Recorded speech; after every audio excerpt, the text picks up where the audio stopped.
risk by tailgating, overtaking and running red lights. It's urging motorists to be more courteous and patient on our roads. Claire Grantham reports. Bad-mannered and dangerous on our roads. These images released by WA Police show Perth's selfish drivers and cyclists running red lights, cutting off other road users and overtaking at traffic lights. One driver even lets go of the wheel while his mate moons a red light camera. Well, these people really are simply just morons. They don't deserve to be on our road. It's just plain rude and insensitive to other people around in the community, and they need to realise how stupid their behaviour is. So far this year, 154 people have been killed in crashes compared to 133 this time last year. Some of our most selfish drivers on our roads are those that tailgate other people, that hog the outside lane, particularly on the freeways, and those that jump the queue in traffic flow. School zones are also at risk of these drivers. You know, some mums and dads dropping their kids off at school are some of our most discourteous and selfish drivers. Other road users agree courtesy needs to make a comeback. You try and get the courtesy wave from them and they're just like, you know, like a little bit of courtesy on the streets would reduce accidents by a heavy amount. You drive to be alive and to respect other people. I think sometimes they can be shocking, especially in the rain. Police and the Road Safety Council will be targeting selfish drivers this month. Another issue concerning road safety experts is drivers ignoring amber lights. They say motorists need to be reminded that it means stop if it's safe, not speed up. And we need to be a little bit patient and look after our fellow road user. Claire Grantham, 10 Eyewitness News. With less than 24 hours to go until the big race, Melbourne. Sue. Thanks, Grant. A 70-year-old cyclist is tonight on life support after being hit by a car in West Perth. The woman was wearing a helmet but still suffered serious head injuries. Police have seized the driver's mobile phone to check if she was distracted at the time of the crash. The impact of the crash is clear. What caused it, police are still trying to determine. The elderly South Perth woman was cycling along Kings Park Road when she was hit. The poor lady was lying on the ground, unconscious, and there's quite a lot of blood coming up. Jarell checked her pulse. She was still breathing. She was rushed to Royal Perth Hospital. She's now fighting for her life in intensive care. The female driver stopped and was taken to hospital to be treated for shock. The speed limit along Kings Park Road is 60 kilometres per hour. Police say there's no indication the female driver was speeding, but they've seized her phone to see if she may have been distracted at the time. Police are interviewing 2 witnesses and are asking any others to come forward. My understanding, the cyclist she was driving in a straight line. She was staying as far to the left as she possibly could. The CEO for WA's peak cycling body says it's time to introduce a minimum passing distance law where motorists would need to keep at least 1 metre from cyclists. The trend in terms of cycling fatalities is increasing and we need to do more. We've got to do more to create a safer cycling environment. Rebecca O'Donovan, 7 News. A street sweeper has been impounded for 28 days for going too slowly. Police say the 43-year-old driver was clocked doing 48 kilometres an hour on the Mitchell Freeway last night. The minimum speed limit is 80. It's alleged the man was also driving without a licence. In a statement, Austria Environmental Services says they're taking the matter, which involves one of their drivers, very seriously. A Balga mother says she could have been killed when a car slammed into her home this morning. It happened as she was about to reverse out of her driveway. Jordan Cutts reports. A house, a car and a taxi, all part of a crash scene in a Balga street. A 41-year-old woman was behind the wheel of this car. This is the moment she hits the curb before doing this. The impact moved a parked taxi 2 metres before the driver collides with a limestone letterbox and then into the front of the home next door, narrowly missing a bedroom. She was just, running towards my neighbour and me, like, hug me, hug me. It was midnight. Penne was just about to reverse out of her garage at her home on Playdon Way. She saw the driver's lights coming towards her. So we just stopped getting into the garage and it's just the car came and hit it, was like boom. Suresh says his taxi has been written off. I will be 2 weeks off on the road and I will have no job. Residents say after the crash, the driver of this car was distressed and running around the street. She was later taken by ambulance to Joondalup Health Campus. The woman's family told 7 News she wasn't seriously injured in the crash. Police are still investigating. She hasn't been charged. Jordan Cutts, 7 News. WA teenagers are drinking more than ever, with new statistics revealing 80% have tried alcohol by the time they turn 18. The state government has released this new advertising campaign ahead of Leavers celebrations later this month to encourage them to think about the consequences before they drink. Experts say no alcohol should be consumed before turning 18. We all want to see our children reach their full potential. That's why no one should supply alcohol to under 18s. Doctors say people who drink before the age of 18 risk memory loss, depression and physical injury. The ad will be on our screens from tonight. File to stay safe. The Premier made the comments about the Greens' proposed bike bill, which would force cars to keep at least 1 metre from cyclists. Rebecca O'Donovan reports. Good afternoon, Blake. Well, cycling groups are angry at comments made by Premier Colin Barnett. They're hoping the government will consider new legislation which would force cars to stay at least 1 metre from cyclists when overtaking. Premier Colin Barnett made it clear he wasn't in favour of the proposed legislation. It might be a good idea if cyclists rode in a single file. That would be a good start. Riding two abreast is one of the safest ways for cyclists to ride. The main reason for that, it makes them more visible on the road. So far this year, 8 cyclists have been killed on WA roads. The latest fatality, a 70-year-old woman whose bike collided with a car last week in West Perth. She was riding single file when she was hit. The RAC says more money needs to be spent out of the government's Road Trauma Trust account to go towards better infrastructure for cyclists. This is funding that should be flowing sensibly to road safety initiatives across the state, including keeping cyclists and motorists safe on our roads. And we'll have more on this story tonight at 6. Blake? Millions of Australians stopped what they were doing at the stroke of 11 today to honour the men and women who fell while serving their country. Jeff Parry reports. Blake, it was a solemn and poignant service here at Kings Park. It began with a standfast until the atmosphere was punctuated by a flypast of 3 fast jets from the RAAF. That was the signal for the last post, followed by the traditional minute silence. In the city too, traffic was brought to a standstill as people stopped and paid their respects.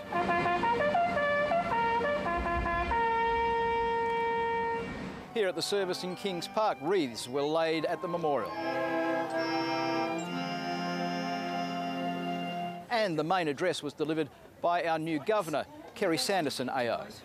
As John McCrae wrote at the time of World War I, "If ye break faith with us who die, we shall not sleep, though poppies grow in Flanders fields." Similar services held around Australia to mark this special day. Blake? And on the day we remember past wars, we've learned Australian Special Forces soldiers have arrived in Iraq in the war against Islamic State extremists. It was revealed by Prime Minister Tony Abbott at the APEC summit in Beijing, where this afternoon he's had an awkward encounter with Russian President Vladimir Putin. The wind is icy here at the Lake Yanshi mountain resort northeast of Beijing, where APEC leaders have come for a day-long retreat. And icier still at the table for the first session this morning when Prime Minister Abbott found himself seated next to Russia's Vladimir Putin. Of course, today was the day that Mr Abbott was to give Mr Putin a dressing down over the investigation into the MH17 atrocity. We are now told that, in fact, talks took place last night between the two leaders at Beijing's extraordinary opening ceremony, but they were brief and there was expectation of a longer meeting today. Well, this morning what we've seen so far is about 10 minutes where the leaders said exactly nothing to one another. His biggest policy issue is this one. I am having conversations with Australia and other coalition partners that are already committed to putting trainers in to see how they can supplement and work with us in this overall effort. Australia is only now beginning to move its 200 committed special forces into Iraq, and Washington is asking for more. Mr Abbott is yet to directly address the question of whether his government will send in more troops. Still to come on 7's 4:30 News, new suspects in the case of Maddie McCann and the Hunger Games stars. Already. Good evening. Failed AFL recruit Dale Garlett is in more trouble tonight thanks to video showing him hooning on a WA highway. Garlett recorded the footage himself, then posted it on social media. His family is pleading for him to get help. Alone in a car, former Hawthorn rookie Dale Garlett films himself going faster and faster. He's allegedly behind the wheel of a stolen car on his way to Geraldton when he finally hits 200 kilometres an hour. Then he turns the camera on himself. I would keep going, but there's a car in front of me! 20-year-old Garlett posted the video on his Facebook page yesterday, just hours before he was arrested for stealing a car and drug possession.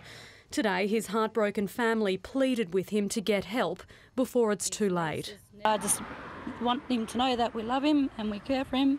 But my brother, you need to open your eyes and realise that our mother's hurting. Garlett's sister Jennifer says she's seen the video and fears for her little brother's life. I would keep going, but there's a car in front of me! It hurt me, like thinking the state he's in and how he was driving. It hurt me knowing that I could wake up to my brother, police knocking out my mother's front door to identify his body, and I would never want that to happen. Earlier this month, Garlett admitted he'd turned to crime to feed a meth addiction that he developed while playing AFL in Melbourne. The confession meant he walked free from court on burglary charges. His family says the punishment needs to be tougher for him to change his ways. He was in a messed up position. It wasn't my brother who I knew. It's not my brother Dale, I know. Garlett will appear in court next month on the fresh charges. You can see the full video on the Perth Now website. El Mitaros, 9 News. A young waffle footballer has been dealt another cruel blow. The 22-year-old is facing a lifetime in a nursing home after a car crash left him with brain damage. He wasn't at fault, wasn't covered by insurance, and his family has lost a battle for compensation so they can care for him. Warwick Proudlove is brain damaged, can't speak or even smile, and spends most of his time in a nursing home. But this was his life before a freak crash, an electrical apprentice who played for Claremont. We've lost him, really. This is not Warwick, this is Warwick Shell. You know, we pray that he's in there. Now almost 23, Warwick was a passenger in a ute that collided with a horse. I messaged him and I said, watch out for the roos.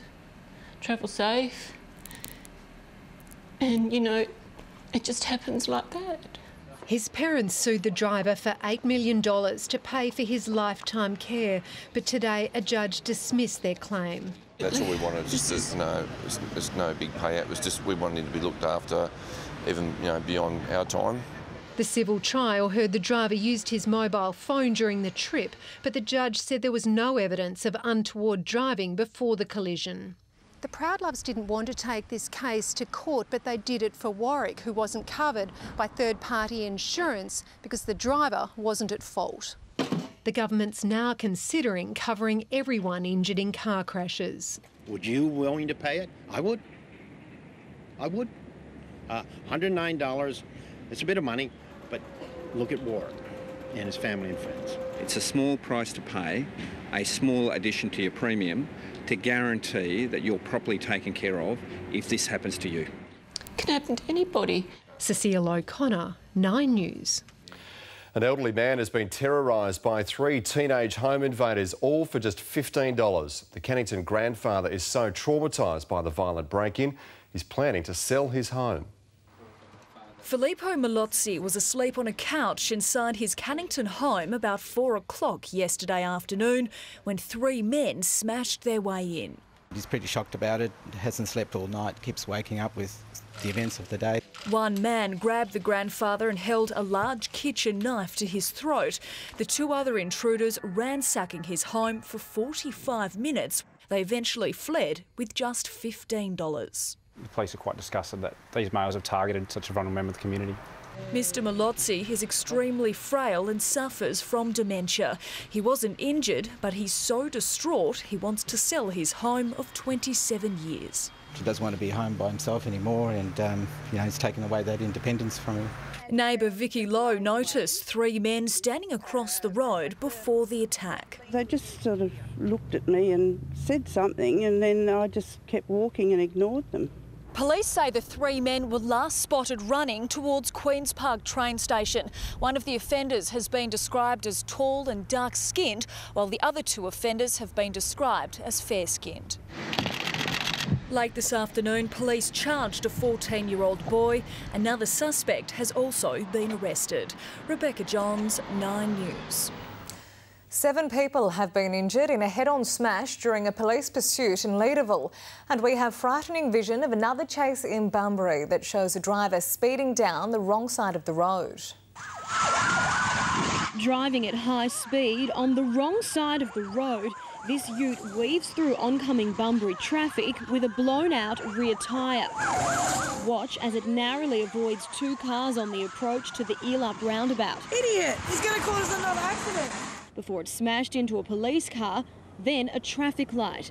The 22-year-old driver was arrested at the scene and is facing a string of charges. And another police hunt through Perth's northern suburbs left 7 people hospitalised overnight. Stolen Holden Calais was first spotted in Mirrabooka but dodged police. Later in Leederville, police caught up with it, but the driver sped off, running a red light and crashing into an oncoming car. 4 female passengers inside that car were hurt. The driver of the stolen car had to be cut from the wreckage. The driver and his 2 passengers were brought here to Royal Perth Hospital and held under police guard. Today they were in a stable condition and interviewed by detectives. Jerry DeMasi, 9 News. One of WA fighting for life. On top of that, 4 children were injured in a horror crash. And we warn our next report contains images that some viewers may find confronting. A 64-year-old driver trapped in the cab of his truck, his livestock scattered across a paddock. It happened just after 7 this morning on the Bindoon-Mora Road. Chainsaws were used to remove fallen trees on top of the road train, but for the driver it was too late. The truck was carrying more than 200 pigs. About 60 died. In our southwest, a man in his 60s was killed when his car ploughed into a tree and burst into flames in Ludlow about 7 o'clock last night. An hour earlier in Geraldton, a father and his 4 children were injured when their Holden Commodore veered onto the wrong side of North West Coastal Highway and slammed into a tree. One of the children, who wasn't wearing a seatbelt, was thrown from the car. These kids were put in a position now where they had no control over their situation. 3 of the injured children aged 4, 6 and 7 were flown here to Princess Margaret Hospital. They're all in a stable condition. It's likely the father will be charged with drink driving and dangerous driving. Meanwhile, a 17-year-old boy is fighting for life after crashing into a tree in Wongan Hills. The Chittering teenager was flown to Royal Perth Hospital in a critical condition. And a mother and her 14-month-old baby were lucky to escape serious injury in Forestfield this morning when they crashed into a police car at the intersection of Tonkin Highway and Hale Road. She was all right, but I think the airbag and stuff like that, she might have been a little bit of pain and stuff like that. She was more worried about the baby than anything else. Rebecca Johns, 9 News. 3 pedestrians were unlucky victims of the mayhem on the roads. They were sitting on a park bench in Mandurah when an out-of-control car ran into them. A morning visit to the shops that almost ended in tragedy. 3 people flung from a park bench after a car smashed into them, knocking the chair from its foundations. The trio, Jehovah's Witnesses, who'd set up an information stand near the Mandurah Citizens Advice Bureau. I can't see how, but she's managed to miss everything except for the chair. The 72-year-old driver had just pulled into a car park on the other side of the street when she lost control, mounting 2 footpaths before careering into the bench and slamming into a planter box. 2 men and a woman were taken to Peel Health Campus with serious injuries. One of the men was later transferred to Royal Perth Hospital. He had some head injuries, and we're just waiting to see when the doctors finish their scans what happens then. Yeah. 3 staff members from a nearby pharmacy, including a nurse, were among the first on the scene. They gave first aid and comforted the driver, who's one of their regular customers. It's not known what caused the woman to lose control. Jamie Freestone, 9 News. A Perth man's been given the all clear after an Ebola scare. He was a... Gotta be happy with that. Dirt bike, dirt bags. Driving families mad. Full on, all the time, every couple of hours. Hello again, they're the bike riders who boast about terrorising Perth residents. Hoons who film themselves screaming through suburban streets, parks, even people's front yards, then post their antics online. But as Mark Gibson reports, families are fed up and fighting back.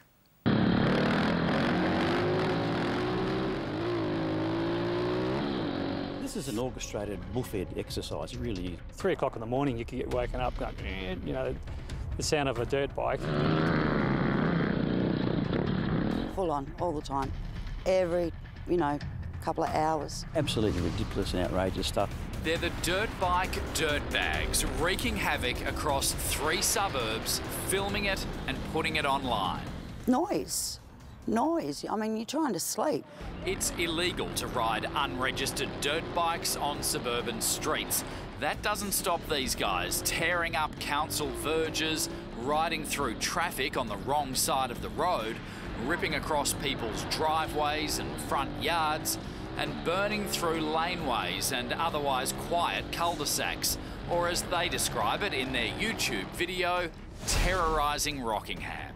It's been an issue for many years.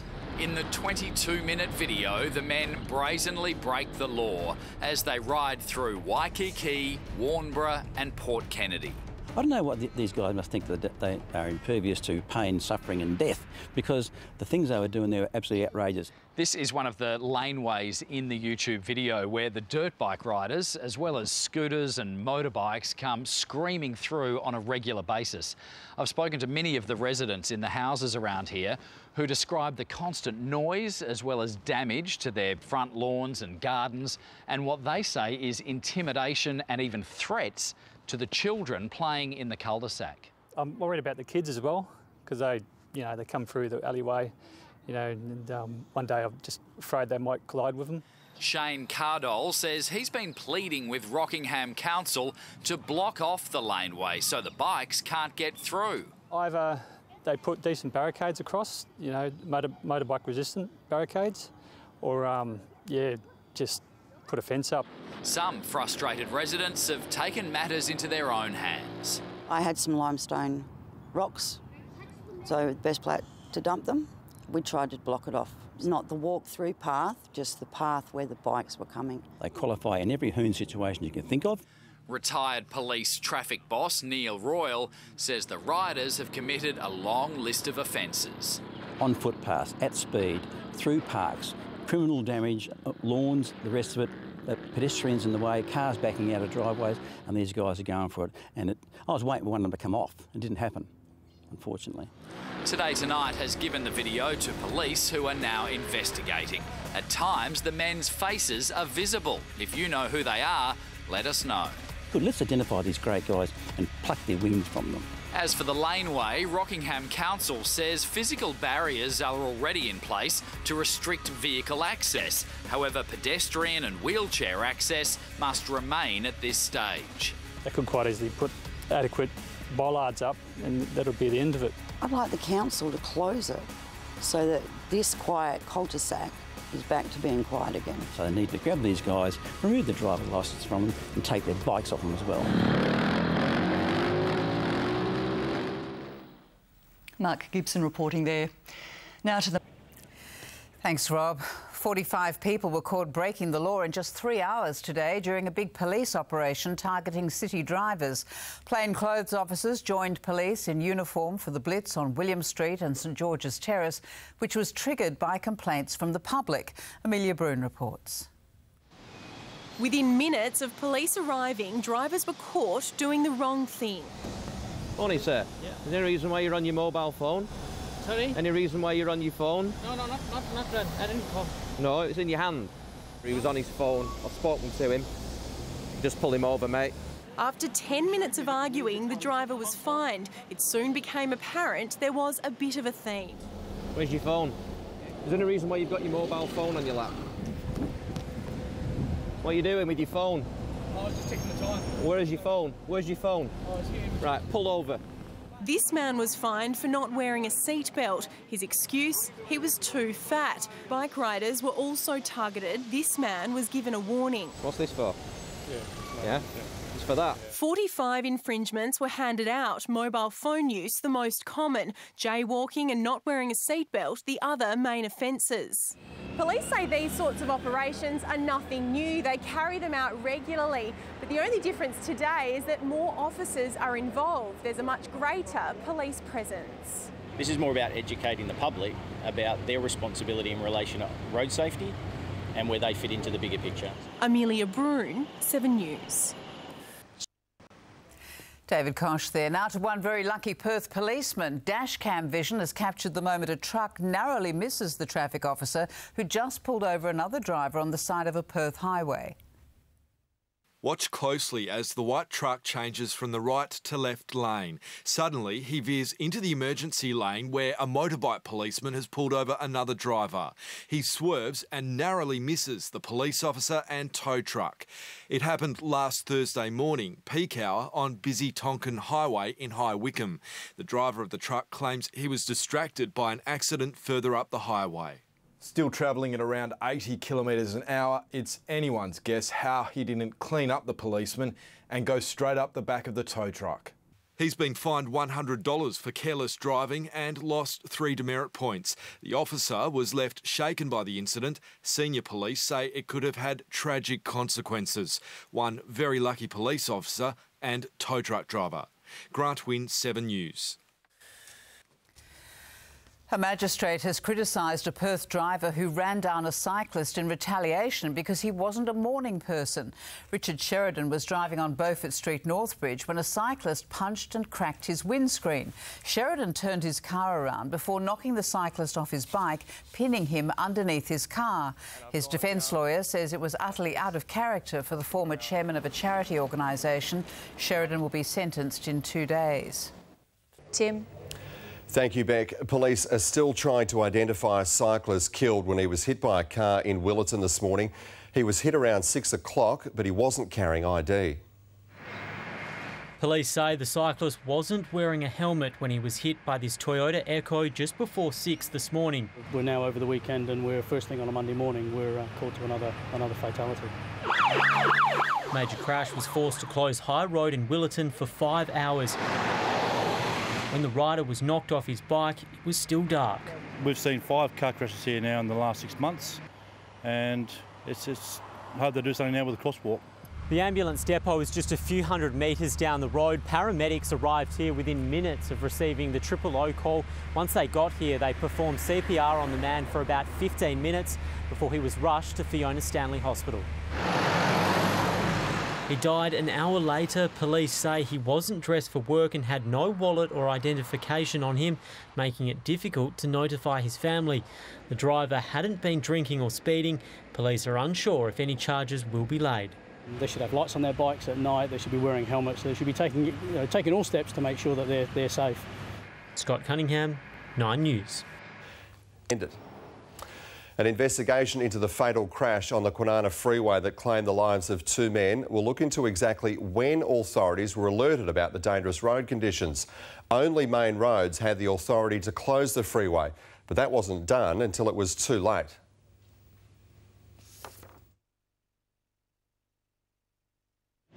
A third day of heavy fog on the Kwinana Freeway this morning. But drivers were dealing with worse over the weekend. The smog, a deadly factor in this horrific crash on Saturday morning, claiming the lives of 62-year-old grandfather Enza Asa and 58-year-old Ron Carter. That set of circumstances is nothing short of a horror story. Karina Preston was driving along the freeway 2 hours after the fatal crash. It was really eerie. It was the thickest fog I've ever seen. If they knew and they thought it was unsafe and they didn't do anything about it, then maybe that is the wrong call. The smog was so thick, visibility was down to about a metre. Police received 2 calls relating to the smoke on the freeway. The first came through at 3:43 a.m, the second at 3:46. Police contacted Main Roads 7 minutes later.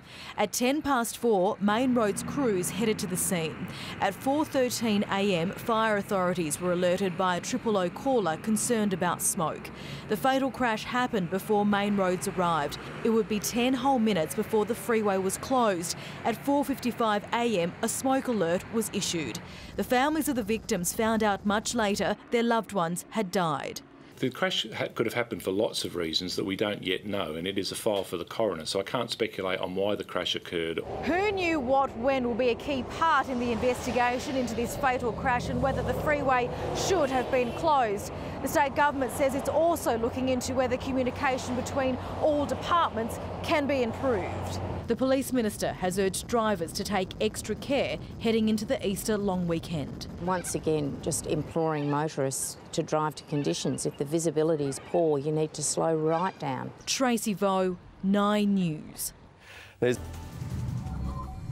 Hello, I'm Tracy Grimshaw. Welcome to A Current Affair. First, the driver whose behaviour defies belief. Tonight, our exclusive vision shows a modified car drifting from one lane to another at dangerously high speeds.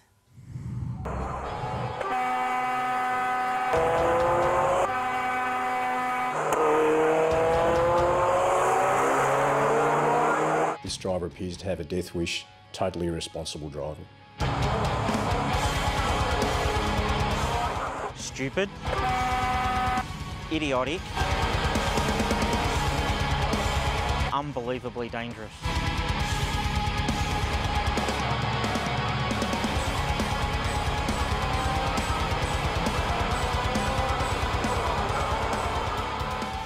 It's madness, insanity.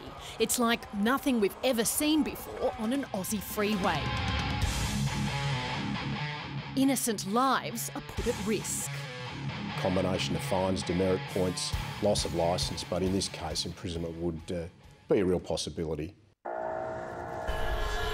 It's 8 o'clock on a Tuesday morning. Traffic is starting to build up for peak hour. Truck driver Scott is going about his morning shift. It just started to be a normal day. Heading up, I was loaded. Weight declaration, I was 28.5 tonne. This is the view from his semi-Freightliner truck, captured on his high-definition dash cam, and it all seems very quiet. It was a normal day, a normal delivery. But roaring up from behind comes the lunatic. Just the sound of the car. It was, okay, someone's coming up pretty fast. No number plates. It's well planned. Words can't describe it. He begins in the far right-hand lane, then deliberately drifts across 4 lanes of traffic and continues back and forth across the entire length of the bridge. Trailing close behind is the red support car. You can see these hoons are filming their joyride. I did see the passenger in the red car have his hand out the window. No registration plates and the driver's faces can't be seen, but what we do know is motoring experts believe these are 2 imported Japanese cars, both rear-wheel drive and rarely seen in Australia. The first vehicle, a Toyota Sprinter AE86. The second car appears to be a Nissan Silvia S13, commonly used for this kind of reckless driving. And you can see he's nearly hit the side. Inspector Simon Humphrey from Victoria Police says they're hoping that someone might see this story and recognise the cars. We would encourage people to call Crime Stoppers and provide details to the police, and we would certainly follow that up. We'd be very, very keen to get a driver like this off the road. The trail of drifting, or snaking, starts on Melbourne's famous Westgate Bridge and continues for at least 10 kilometres down the freeway. You can see that there's a car in the left-hand lane, and he goes very, very close to colliding with it. I mean, it's a matter of inches. Here he is again, barely in control of the vehicle and narrowly missing the surrounding cars. There's times and places to do that kind of stuff, and peak hour on a weekday is not one of those places. I've been a truck driver for 15 years now, and I've never seen anything this stupid before. We're not in the clear yet. At the last second, the hoon exits to the left, his antics nearly causing a major crash. The grey vehicle, just metres behind, is focused on the action up ahead. He too makes a sudden swerve towards the exit, with no clue that Scott's 30-tonne truck is right behind him. It's a very shaky, scary moment. With all that going on, it is incredible that no one was injured and no cars were involved in an accident. Exactly. And social media has gone into overdrive. The Current Affairs Facebook page erupted over the weekend after we first aired a snippet of the mystery hoon in action. More than 500,000 views and over 4,000 comments. Unbelievably, some applaud this idiot's actions. Up the drifters, haha. I love it, makes me want to do the same. This bloke's a national hero. I love this. If only everyone had this sort of skill, then there'd be no accidents. Inspector Humphrey says these are the kind of irresponsible attitudes they're constantly battling. I think if the people who are encouraging this sort of behaviour could see the sort of trauma that occurs, that police have to see every day, and other emergency services workers have to witness, the devastation it causes to families and people who are impacted for life by serious injury collisions, I think they would certainly change their attitude towards this sort of behaviour. This bridge is one of the busiest thoroughfares in the country. Around 200,000 vehicles pass over it each day. Yet, incredibly, we're told that the official overhead cameras don't actually record any footage. They're just used for live traffic monitoring. That means without the dash cam vision, there'd be no proof that this potentially lethal behaviour ever happened. If you've got a camera in your car, you capture whatever happens in front of you. Tony Hall from On-Site Cameras sells the high-definition device that Scott has in his truck. This top-quality model is around $200. Police have appreciated our videos because they've been used in court many times now for evidence. It also leads to a much greater chance of an offender like this terrorising driver being caught out. We're very confident that with the help of the public we can locate this driver, we can identify him, we can charge him with the appropriate offences and we can get him off the road.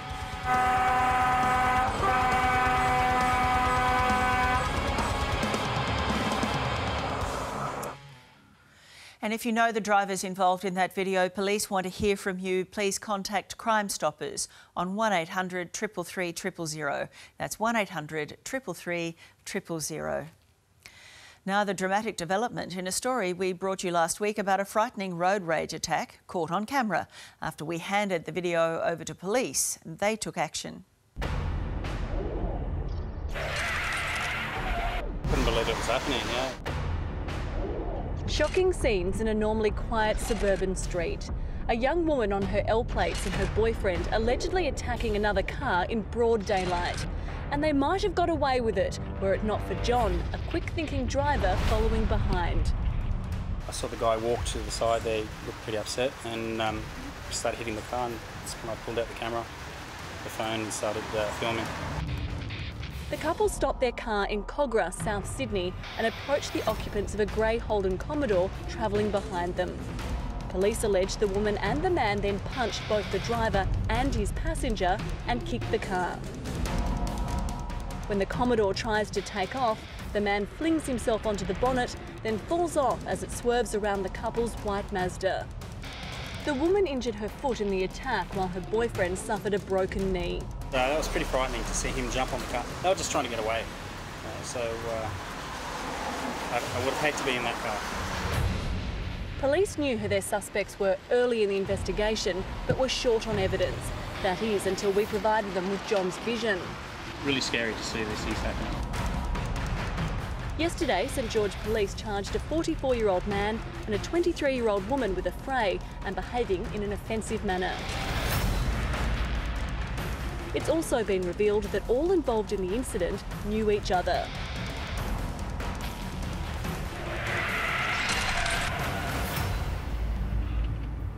And that couple will face court on May the 19th. Still to come.